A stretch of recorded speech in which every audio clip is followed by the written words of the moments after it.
Everyone, সবাই কেমন আছো? আজ আমি রান্না করব কচুরলতি নারকেল দিয়ে। খুব সহজ রেসিপি, তবে খেতে হবে অসাধারণ।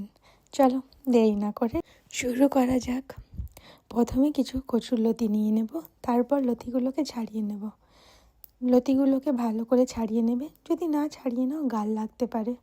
তারপর লতিগুলোকে ভালো করে কেটে নেব।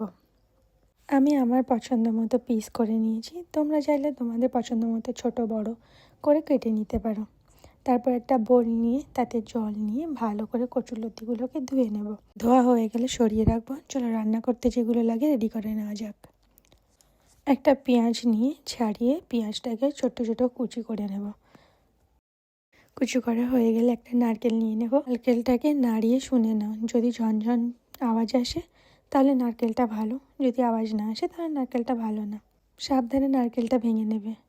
সাবধানে যদি না ভাঙো তাহলে আঙুলটাও চলে যেতে পারে, দেখে। এবারে নারকেলের ভিতরে সাদা অংশটা ছোট ছোট কুচি করে আমরা তুলে নেব। নারকেল যেমন শক্ত, জীবনের ভিতরে তেমন মিষ্টি একটা মন রাখো। চলো, নারকেলগুলো তোলা হয়ে গেছে। একটা বলে নিয়ে নারকেলগুলো ভালো করে ধুয়ে নেব। ধোয়া হয়ে গেলে একটা পাত্রে নারকেলগুলোকে তুলে নেব। নারকেলগুলো ধোয়ার পর দেখছো তো জলটা কেমন নোংরা। নারকেলগুলো একবার ধুয়ে নিও। তারপর একটা মিক্সি নিয়ে নারকেলগুলোকে মিক্সিতে দিয়ে দেব। তারপর একটা মিক্সি নিয়ে মিক্স করে নেব। নারকেলের জল ছিল না, তাই নারকেলটা শক্ত হয়ে উঠেছে। আমরা একটু এতে জল অ্যাড করে নেব। জল অ্যাড করে নিলে কি হবে, নারকেলের ভিতরে যে দুধটা আছে ওটা বার হয়ে আসবে বেশি ভালো। তারপর একটা পাত্র নিয়ে তাতে ছাঁকনি বসিয়ে ছাঁকনিতে ঢেলে আমরা দুধটাকে ছেঁকে নেব।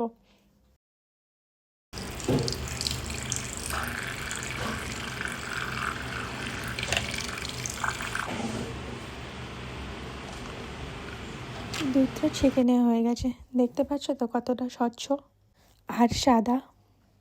প্রেশার কুকার বসিয়ে জল দিয়ে কচুরলতিগুলো সিদ্ধ করে নেব। কচুরলতিগুলো সিদ্ধ করে নিলে রান্না করতে সুবিধা হবে। তারপর একটা কড়াই বসিয়ে নেব, তাতে তেল দিয়ে নেব। তেল গরম হয়ে গেলে তেলের উপরে আমরা পেঁয়াজ ছেড়ে দেব।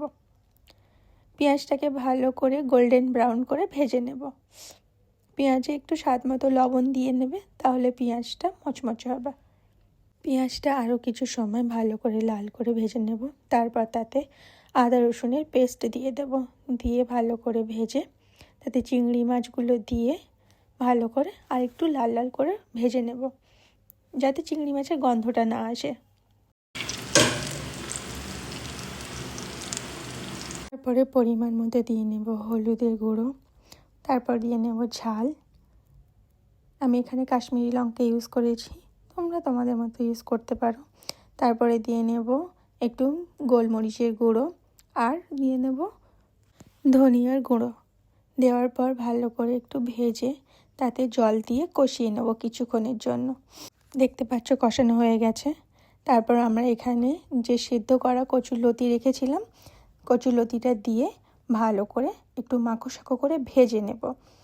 ভেজে নিলে কি হবে, মশলাটা পুরোটা কচুরলতির ভিতরে ঢুকে যাবে এবং খেতে খুব সুন্দর হবে।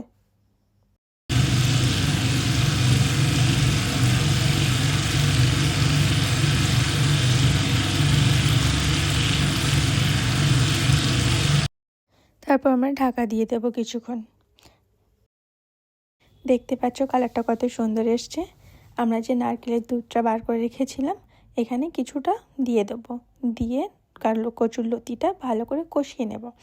যত করে কচুরলতিটা কষানো হচ্ছে, চলো কে কোথা থেকে আমার ভিডিওগুলো দেখছো আমাকে কমেন্ট করো যে কে কোথা থেকে দেখছো। আর আমার চ্যানেলটাকে সাবস্ক্রাইব এবং লাইক করে দিও। কিছুক্ষণ কষানো হয়ে গেছে, তারপরে আমরা দেখে নেব কচুরলতিগুলো গলেছে কি না। এখানে দেখতে পাচ্ছ কচুরলতিগুলো হাফ সিদ্ধ হয়েছে, হাফ হয়নি। আমরা আরেকটু এখানে নারকেলের দুধ যে অবশিষ্টটা ছিল দিয়ে দেব। দেওয়ার পরে কিছুক্ষণ কষিয়ে নেব। নেওয়ার পরে একটু এতে আমি চিনি অ্যাড করব। তোমরা চিনি অ্যাড করতেও পারো, নাও করতে পারো। তারপর কিছুক্ষণ কষানোর পর দেখতে পাচ্ছ কচুরলতিগুলো একদম গলে গেছে মাখনের মতো। ওভেনটা অফ করে কচুরলতিগুলো একটা প্লেটে তুলে নেব। এতে পুরো মাখন